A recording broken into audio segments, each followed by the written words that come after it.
is enough said. What up, guys? Yo, boy Ernest here. Back with another video. Hope you guys are having an amazing day so far. Don't forget to support the channel. Hit that like button. Do not forget to subscribe. Now, let's get on with another episode. Now, I know it's a little confusing. Normally, you guys see that I talk about the Miami Heat. I mean, look at this wall. But I've noticed the last few years that I've done this channel, the offseason gets a little bit stale.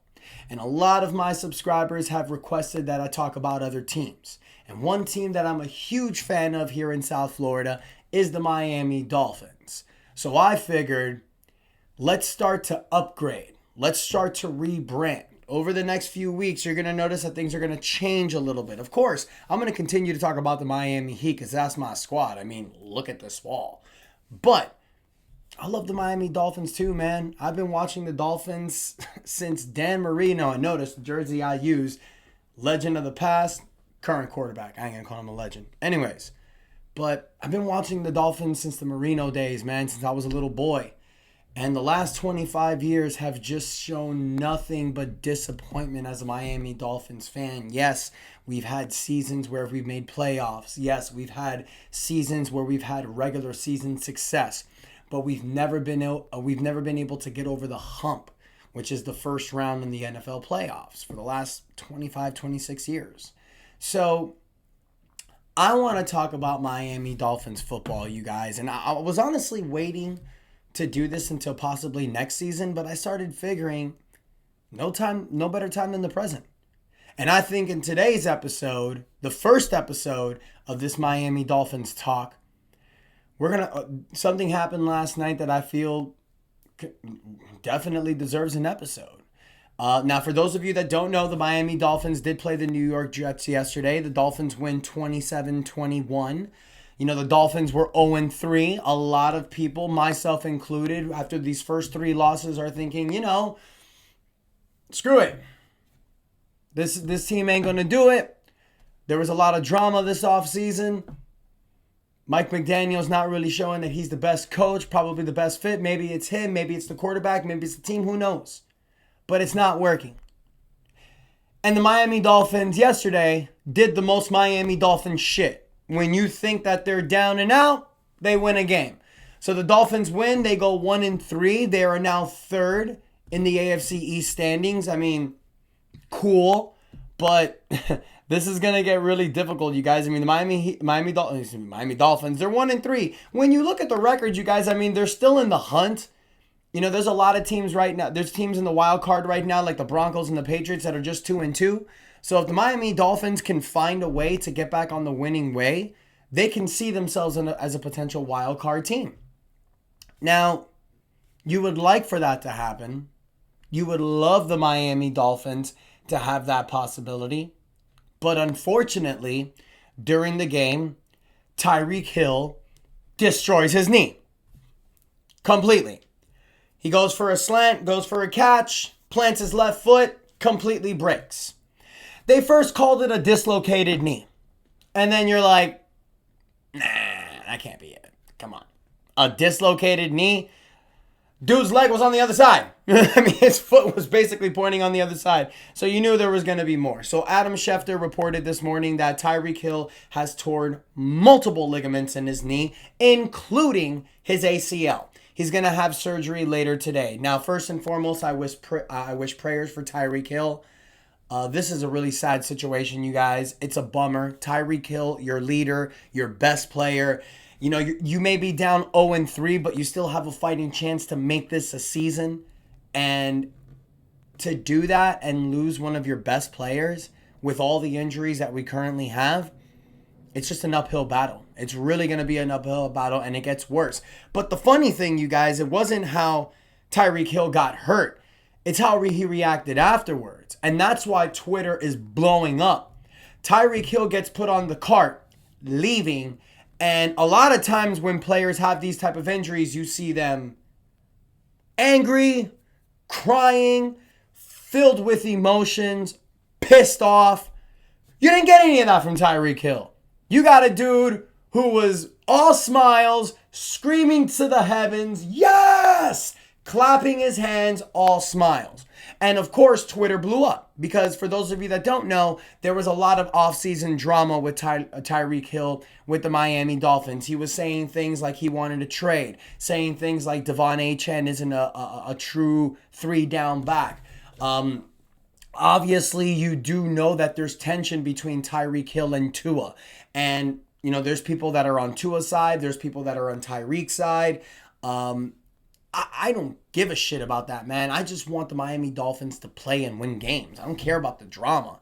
And then you look at a guy like Tyreek Hill, you guys. I mean, he came to the Dolphins 3 years ago, had a monster 2 seasons here. His first year gets 1,710 yards with 7 touchdowns. Then his breakout year in the Dolphins in 23, 1,800 yards, 13 touchdowns.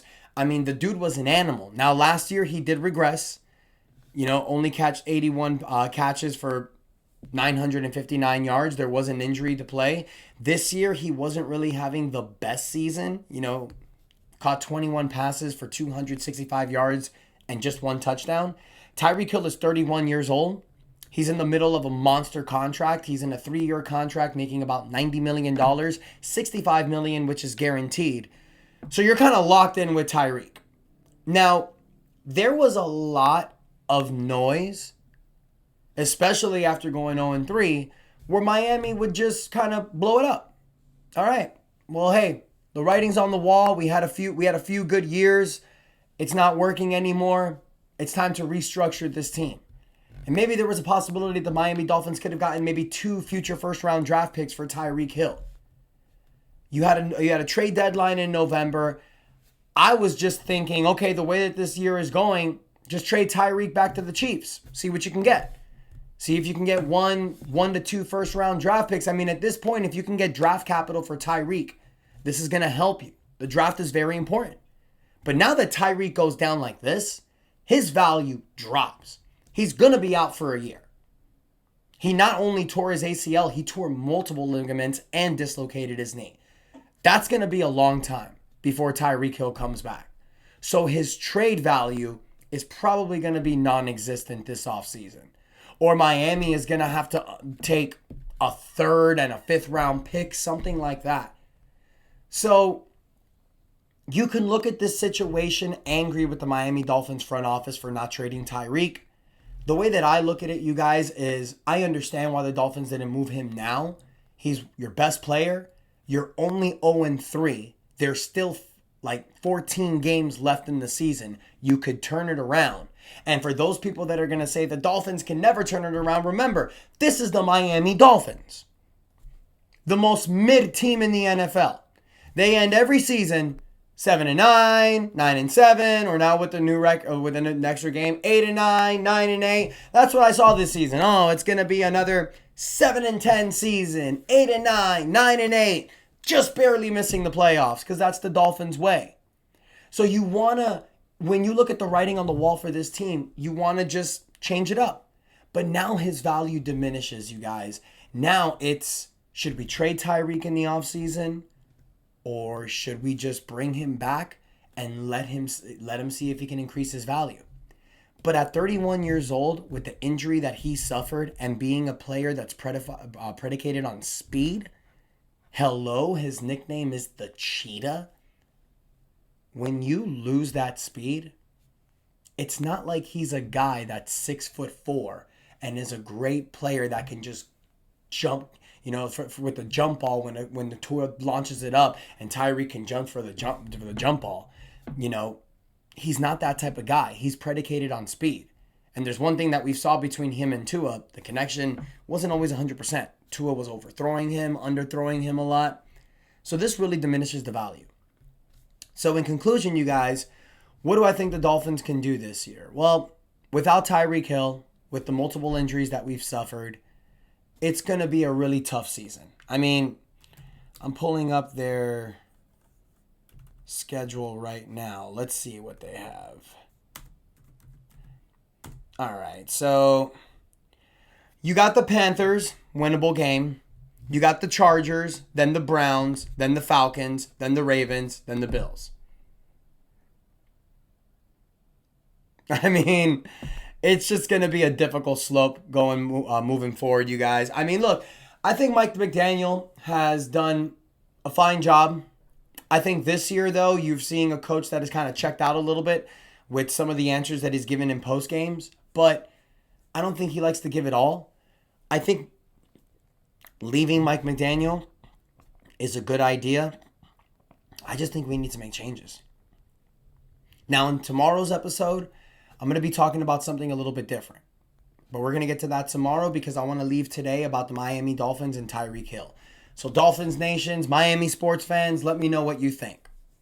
Do you think it's time for the Miami Dolphins with this Tyreek Hill injury to say that's it, blow it up, try to trade players and try to gain as much draft capital back? Or do you think at 1-3, the Dolphins still have a chance to make a run this year?